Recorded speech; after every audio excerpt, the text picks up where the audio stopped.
Sa umaga, tanghali at gabi po sa ating lahat dyan sa Pilipinas at sa buong mundo guys. Bago natin pisahan ng ating YouTube channel, gusto ko munang bigyan kayo ng konting kaalaman sa ating YouTube updates. So, intro.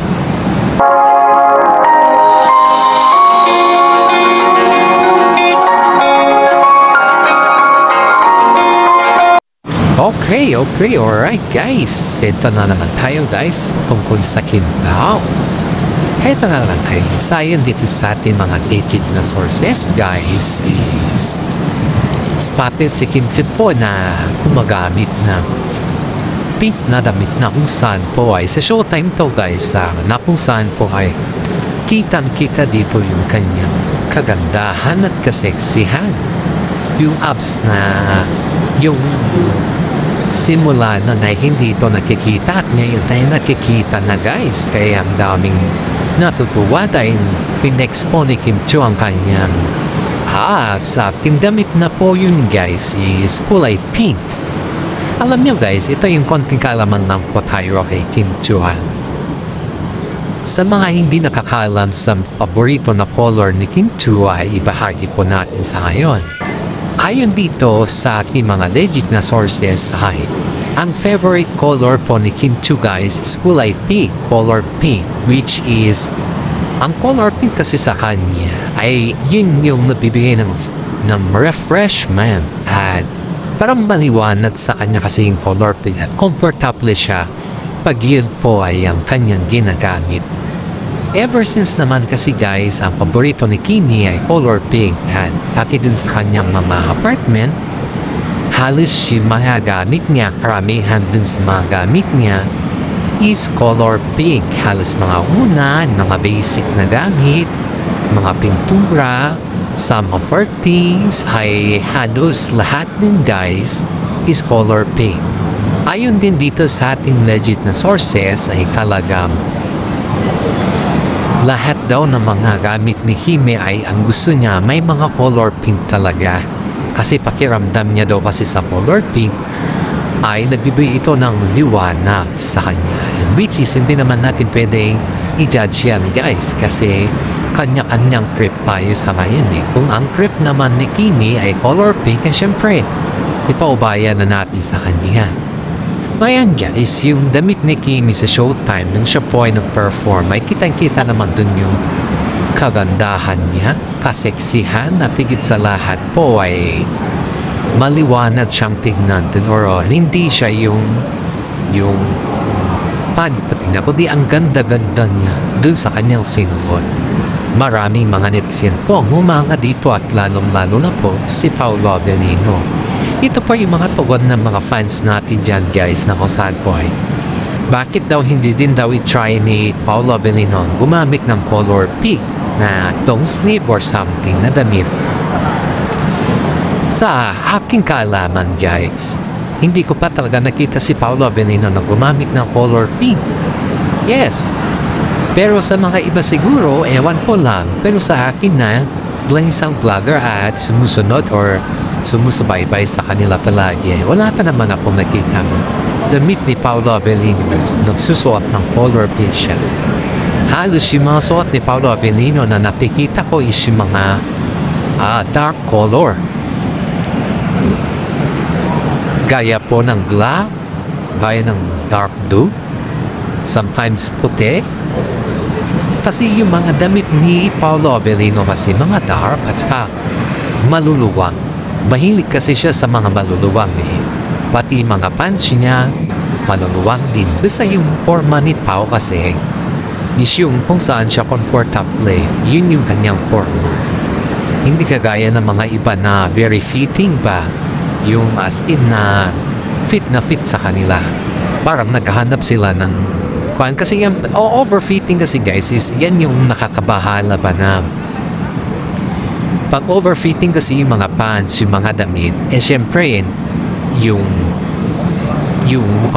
tahe ba ay yung tahe nun guys ay hindi mo lang namamalayan na bumibitaw na pala yung tahe. Kaya marami sa mga sa mga artista guys ay mga overfitting. Pero simula nung nagkaroon kasi ng dance movement si Darren Espanto, which is sa TikTok natin to napapanood. At hindi lamang po si Darren na. Basta I just saw Darren yung TikTok niya na nabutasan yung kanyang pantalon.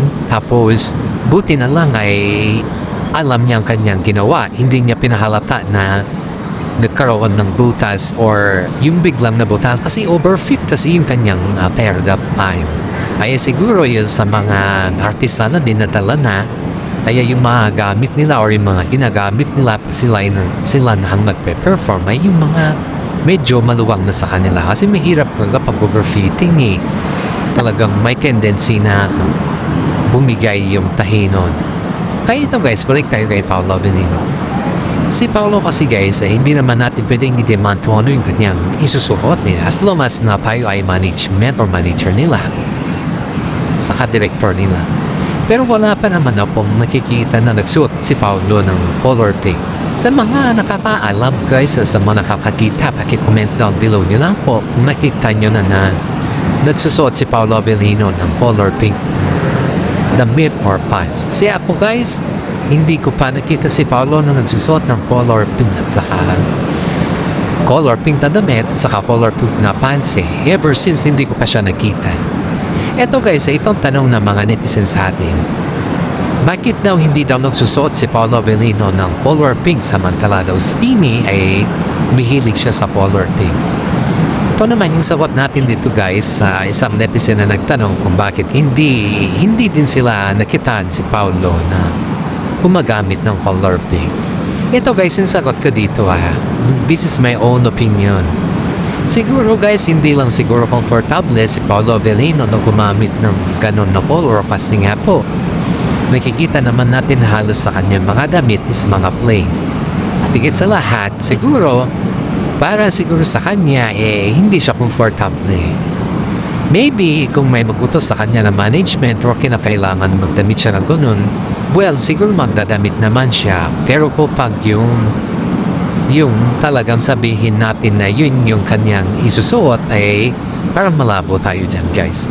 Kagaya din tayo ba kapag may gusto tayong color, syempre ginagamit natin yan. Halos pa ulit-ulit pa nga yan na ginagamit natin pag paborito natin, di ba? So mga kagaya ko dyan guys, pag ako ay paborito ko yung damit at alam kong yun yung gusto ko, inulit-ulit ko yan kasi nga po alam natin na yan yung color na damit at kapag lalong-lalo na pagbago, kitang-kita mo na inuulit ka talaga yan kahit saan ako pupunta or pumupunta kahit nasa bahay ako, ginagamit ka talaga yan kasi to show na comfortable ako dyan na damit at to show na inaalagaan ko din yan na damit. Aside from that, at si Paolo Avellino naman guys ay hindi naman natin niya mapilit, hindi niya talaga kung hindi talaga siya comfortable dun sa damit, dun sa color na damit na kanyang susuot. Kaya ipaubayan na lang natin sa kanila yan guys at hindi naman natin pwedeng tarungin kung ano yung magkahiligan niya. Kasi kung kahiligan naman niya yan, syempre susuotin niya yung ganon. At basahin na naman din natin ito yung another comment na kung saan po ay bakit hindi na daw nakikitaan si Paolo na sumusundo kay Kimi at bakit daw pag nakita daw si Paolo na nanonood ng mga other movies ng kapwa niyang artista, bakit she's wearing a mask? Yun yung tanong dito sa nating content creator, din at sa nating fans. Ito din yung sarili kong opinion dito guys at saka sarili kong idea. Siyempre guys, isa kang artista at isa kang sikat. Kung ilantad mo yung totally mukha mo kasi pag ikaw ay nasa public area, iyan talaga ay wala ka nang magiging privacy dyan kasi instead na manonood ka sana ng movie, iyan ay susundan ka ng mga tao at gawin kang talagang mapapapicture mga yan. Hindi ka na makakapanood ng movie niyan kasi nga po pag sikat ka at artista ka at nagkita ka ng tao sa publiko, expect and unexpected mo na yan na ganyan talaga yung nangyayari. Kaya na siguro yung mask at yung cap at saka yung mga simpleng damit ni Paolo ay protection po yung sa kanya para sa ganun hindi naman siya makilala ng mga ibang fans niya dahil ang target naman talaga nila is manonood. Pero sa mga fans kasi na halos nakikita na si Paolo Avellino kahit nasa nakatalikod, kahit nakaharap, kumbaga guys nakilala na siya pa. Yun yung time na or tendency na talaga na yun yung protection sa kanya. Kaya kapag hindi lang po si Paolo Avellino yan guys, marami pa pong artista na ganyan talaga yung kanilang mga sinusuot pag sila po ay lumalabas, lalong-lalo na sa restaurant. At pag lumalabas sila sa publiko talaga, ganyan talaga yung kanilang attire. Hindi pa nga yung mga iba nga guys hindi mo nabiwig pa nga sila para lang hindi sila makilala. Dahil ayaw nga nila sila yung maging, instead nga trending yung movie, tapos magiging instead na movie yung trending, mabaling sa kanila yung trending. Parang ganun kasing sitwasyon mo sa kanila, yung mga fans sa kanila nakatutong instead dun sa movie na ipapalabas. Kaya yun siguro guys, yung ginawa ni Paolo is protection yun para sa kanya. Kaya dadako na naman tayo sa isang comment na kung saan po ay tinanong dito na totoo ba na nagkaroon ng alitan sila Jericho Rosales at saka si Paolo Avellino patungkol kay Janine? Ito guys, ito yung tanong sa akin ng isang fans natin. Hindi ko na lang babanggitin. Tanong mo lang naman po to guys ang opinion po natin dito guys, kasi nagtanong din ako sa mga legit na sources natin dahil may mga issue kasi sa showbiz na kung saan sinasabi na nagkaroon daw ng alitan sila Jericho Rosales at saka si Paolo Avellino patungkol daw kay Janine. Kasi nga, parang nakakaroon na ng magandang liwanag kila Jericho at saka si Janine kasi may movie sila, diba? Pero ang sagot ko naman dito guys, ayon din dito sa ating mga legit na sources ay wala naman daw. Kasi parang kumbaga kinukonek lang daw si Jericho kay Paolo Avellino dahil nga po kinukonek din niyan kasi si Paolo Avellino kay Janine before. Kaya yung issue na nagkaroon ng alitan, wala. Kasi si Jericho naman, guys, is friendly naman yun Kinakusap niya naman si Paolo Avellino at kahit naman siguro na hindi man sila pareho sa set or hindi man sila pareho ng project or hindi naman sila nakikita palagi, parang gano'n na lang natin wala namang alitan kasi si Jericho po ay nakakaintindihan at marunong din po yung makisama. And at the same time noon din po, si Paolo naman, wala namang galit kay Jericho kasi nga po, wala namang amina na nangyayari kila Paolo Avellino at saka si Janine.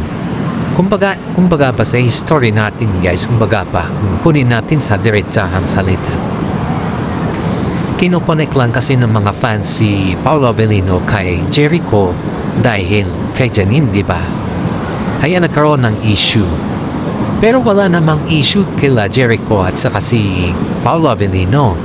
Yung sinasabi nila na muntik daw silang nagkasuntukan dahil daw sa mga salita na hindi daw nakayanan ni Paolo Avellino. Ewan ko lang guys kung may ganyan na issues kasi wala naman akong naririnig pa sa loob ng showbiz. At saka hindi naman siguro ganun si Jericho at saka si Paolo Avellino na magsuntukan dahil lang sa mga bagay-bagay na konting bagay ba. At saka professional lamang ang pagkaalam ko sa mga dalawang ito guys na hindi naman sa dinededma natin yung issues. Pero gusto ko lang iklaro kasi pag hindi natin kasi yan na klaro humahaba yung issue na yan Yung dito guys, yung si Jericho naman guys is wala naman sa vocabulary niya siguro na mag-sick or kumbaga manuntok or makipaghaway kay Paolo Avellino kasi syempre may mga project sila may project sila Jericho at si Janine at higit sa lahat po guys is professional po si Jericho na nakaparbaho at nakikipagtrabaho yan po lahat yung mga napansin nila kay Eko since nag-start po siya sa showbiz dahil napapa-professional niya sa trabaho at kasama na din po dyan yung mga kasama niya, mga staff niya kung paano daw siya makipag-usap sa lahat. Kaya kung iisipin natin o pubusisihin natin lahat, manabong mangyayari ang issues na yan dahil hindi sa pinoprotektaran ko yung dalawa, kundi Gusto ko lang ipaliwanag dito guys na yung issues na muntik ng nagsundukan at nagkamalabuhan sila Jericho Rosales at saka si Paolo Avellino ay wala pong katotohanan yan guys. Walang katotohanan yan. Kasi ang dami ko na tinapagtanungan dyan guys bago ko mamayan dito guys matagal na kasi yung tanong ni ate sa akin mga siguro 1 week na yun. Kaso nga lang dahil hindi pa natin ma-confirm at wala naman tayong kumbaga is wala naman tayong naririnig na bad issues ba sa dalawa kasi puro naman positive. Kaya ngayon ko lang po yan sinagot yung tanong ni ate dito sa ating mga vlog na previous club. Kaya yan po yung sagot ko dito guys na walang alitan, walang awayan, walang suntukan yung dalawang parties. Nagkakaunawaan po sila sa lahat ng bagay, tigit sa lahat po ay mababait yung dalawa. Kaya hanggang dito na lang po yung ating content. Maraming salamat at God bless po sa ating lahat.